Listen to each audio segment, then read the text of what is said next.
French fries machine. एक गांव में चरण सिंह कहकर एक गरीब किसान रहता था। उनके खेत में कभी भी फसल अच्छे से उगते ही नहीं थे, इसलिए जब भी देखो तो उधार करता ही रहता था।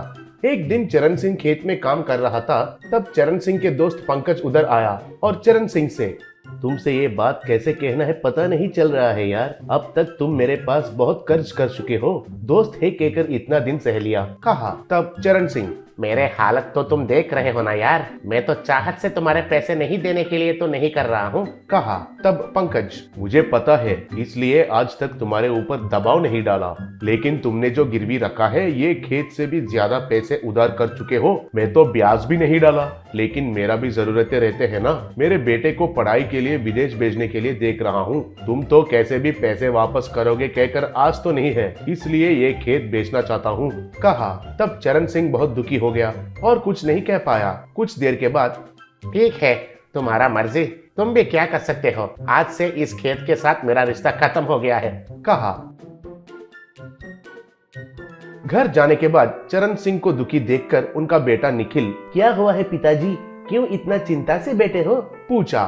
तब चरण सिंह, मुझे माफ करो बेटा, तुम्हारे लिए संपत्ति कुछ भी नहीं बचा पाया। भूमि माता को भी मेरे ऊपर दया नहीं है, इसलिए कभी भी सही से फसल हाथ में नहीं आया। अब जो बचा हुआ है वो थोड़ा खेत भी हाथ से निकल गया। मेरा चिंता तो एक ही है बेटा, बचपन से तुम्हारा साइंटिस्ट बनने का सपना मैं पूरा नहीं कर सका।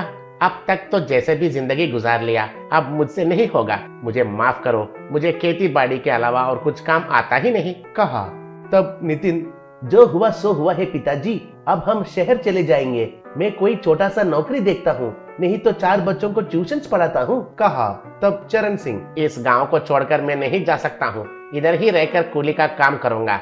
अगर इधर रहूंगा तो हर रोज एक बार कम से कम मेरा खेत को अपने आंखों से देख सकता हूँ, कहा। तब नितिन को बहुत दुख लगा, लेकिन कुछ नहीं कर सका और मन में, कैसे भी करके मेरा पिताजी ने खोया खेत को उसे फिर से वापस खरीद कर देना चाहिए, सोचा। नितिन पढ़ाई के लिए शहर चले गया। कॉलेज फीस के लिए एक बेकरी में नौकरी में ज्वाइन हुआ। पहला दिन कुछ कॉलेज स्टूडेंट्स उस बेकरी में आए और फ्रेंच फ्राइज ऑर्डर किए। उनका बिल देखकर नितिन एकदम हैरान रह गया और मन में, 2 प्लेट फ्रेंच फ्राइज का दाम 500 रुपए, सोचा। उस कॉलेज का स्टूडेंट्स कुछ भी सोचे बिना बिल भर के नितिन को 50 रुपए टिप देकर चले गए। उस दिन भर उधर आने वाले सब लोग फ्रेंच फ्राइज ऑर्डर करने लगे। नितिन ने मन में गिनती किया। उस दिन नौकरी छोड़कर गांव वापस चला गया। तब चरण सिंह से, पिताजी मैं यहाँ 2 महीने रहता हूँ, मुझे कुछ सवाल मत पूछना, कहा। उस दिन से नितिन कुछ प्रयोग करने लगा। 1 महीने के बाद एक फ्रेंच फ्राइज मशीन को तैयार किया।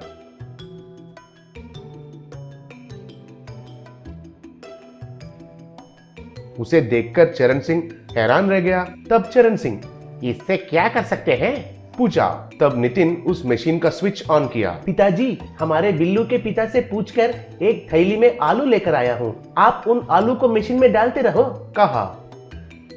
तब चरणदास उन फ्रेंच फ्राइज मशीन में आलू को डालने लगा। नितिन एक बड़ा कटोरी में फ्रेंच फ्राइज को डाला।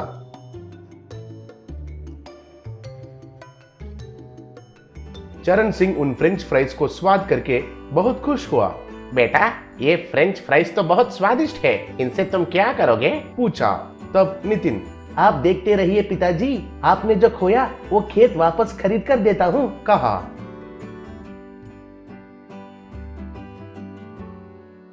उस दिन से चरण सिंह और नितिन मिलकर फ्रेंच फ्राइज मशीन में फ्रेंच फ्राइज बनाने लगे और नितिन उनको एक ट्रॉली ऑटो में भर के शहर ले जाकर बेकरी में सप्लाई करने लगा।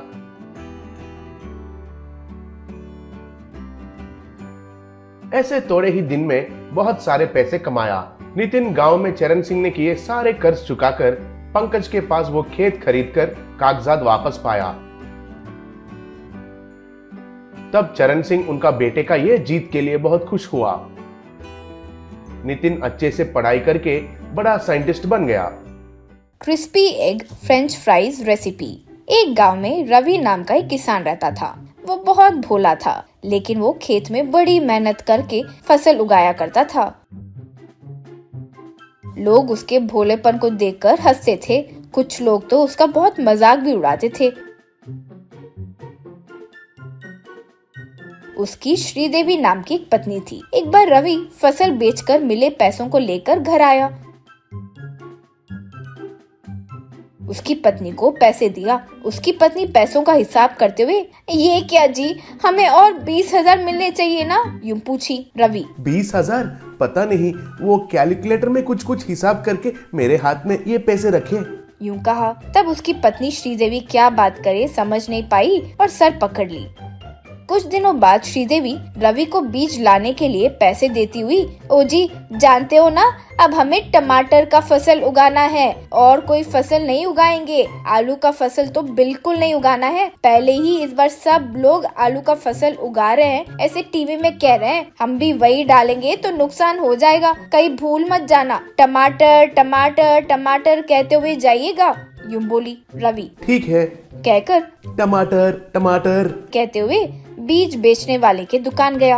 वो दुकान वाला रवि को दूर से देखकर उसके काम वाले से, अरे वो भोला चक्रवर्ती आ रहा है, अब देखो मैं उसके साथ कैसे खेलता हूँ, यूं कहा। रवि टमाटर टमाटर कहते हुए, मुन्ना भाई मुझे टमाटर का बीज दो। यूं कहा। तब मुन्ना हाँ हाँ ठीक है। कहकर रवि को टमाटर के बीज के पैकेट में आलू बीज डालकर दे दिया।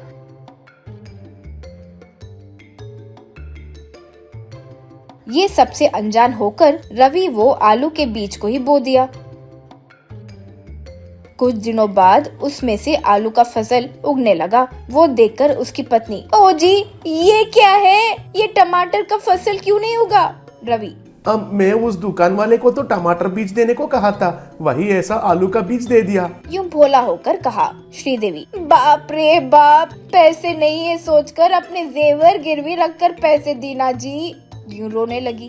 रवि को लेकर मुन्ना के दुकान पर गई। श्रीदेवी मुन्ना से, क्यों रे मुन्ना, मेरे पति भोले हैं ये जानकर उन्हें आलू के बीज दिए? यूं बोली। मुन्ना, अरे ओ, तुम्हारे पति खुद आलू के बीज ही मांगा, इसलिए वही दिया।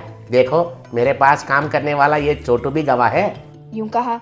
श्रीदेवी, समझ गई रे, तुम लोग सब हमारा नाश करने के लिए ऐसे किए ना, यूं कहकर वहां से चली गई। लेकिन दूसरी तरफ रवि उस फसल को अच्छे से पानी देने लगा। आलू का फसल अच्छे से उगा, लेकिन श्रीदेवी वो फसल बिकेगा नहीं सोचकर घबराई हुई थी। तभी वहाँ श्रीदेवी का भाई नानी आया। नानी श्रीदेवी से, दीदी इतना परेशान क्यों बैठी हो, क्या हुआ? यूं पूछा।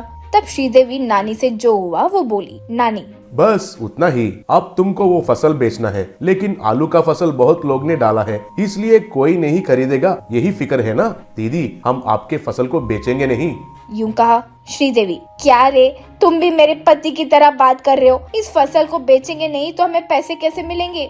यूं बोली। तब नानी, दीदी हम आपके फसल को बेचेंगे नहीं, लेकिन उस आलू से फ्रेंच फ्राइज बनाकर खिलाएंगे। तुम्हारे लिए गाड़ी, स्टव, ये सब निवेश के पैसे मैं दे दूंगा। अंडों का बिजनेस में मुझे अच्छे से पैसे मिले, हमारे गांव में फ्रेंच फ्राइज का बहुत डिमांड है, वही बेचो। यूं कहा।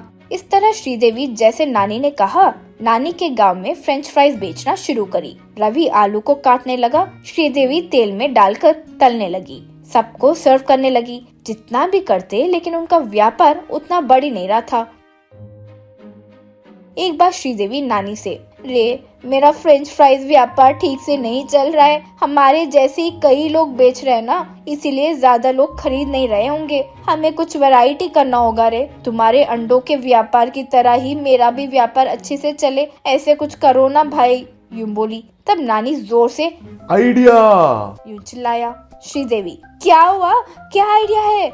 यूं पूछी नानी। मैं बोलूंगा नहीं, सिर्फ करके दिखाऊंगा, कहकर अपने पास से अंडे लाकर उन्हें तोड़कर उन अंडों में फ्रेंच फ्राइज डुबाकर तेल में डाला। ऐसे ही करके बेचने के लिए कहा। श्रीदेवी फिर इस तरह क्रिस्पी एग फ्रेंच फ्राइज बेचना शुरू की। उसका स्वाद अच्छा होने से लोग लाइन में खड़े होकर वो फ्रेंच फ्राइज खाने लगे। कुछ ही समय में उनका एग फ्रेंच फ्राइज बंडी खूब मशहूर हो गया, अच्छे पैसे कमाने लगे।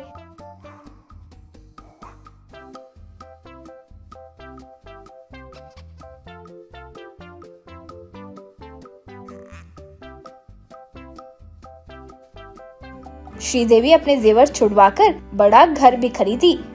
रवि उसे फ्राइज बेचने में मदद करने लगा। श्रीदेवी को इतना बढ़िया आइडिया देकर उसकी इतनी मदद करने के लिए अपने भाई का खूब शुक्रिया अदा की।